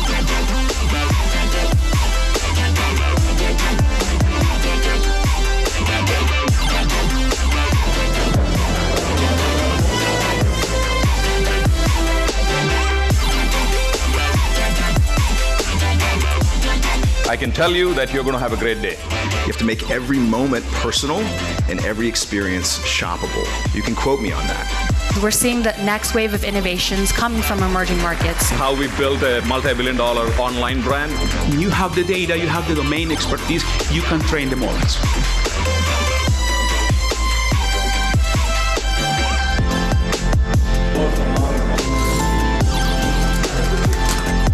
We will welcome you next year. Book your tickets to Ecom 360 in 2020. Yeah, boom. And if you can get yourself signed up today, we have a 20% discount using the code ECOM, using the code warmed-up. So please get yourself over to ecom360.io and sign up there with the code warmed-up. I will be there in October the 6th. Many of our speakers will be there, and I hope that you will be there too. Now, before I close off completely, we are due to finish, but very quickly, we've had a couple of questions come in. For smaller organizations, this is from Jeff. From smaller organizations without marketing departments, how do they measure engagement on the most common platforms?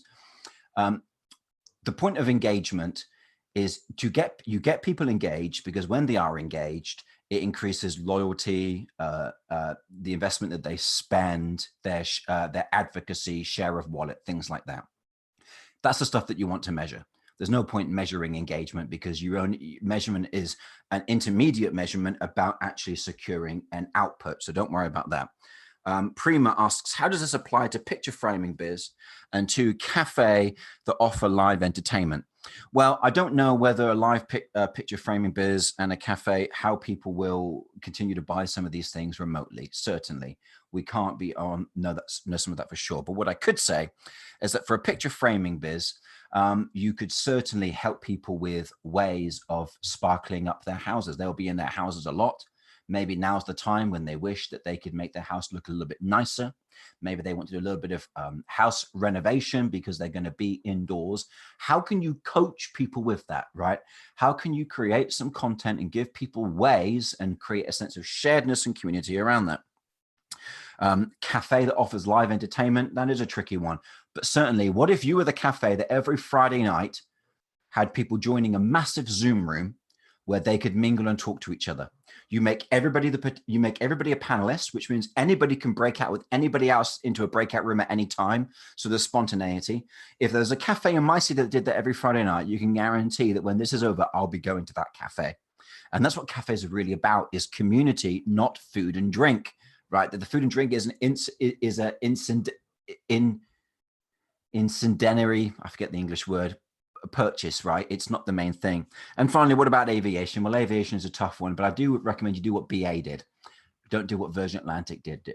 Virgin Atlantic, the owners, Branson and his lot, said we want staff to take 8 weeks unpaid leave, and then they decided instead to furlough them, and then they went to the government asking for a bailout, even though the owners are all themselves billionaires and earn enough money to sort all of this out just on the interest of their fortunes per annum alone.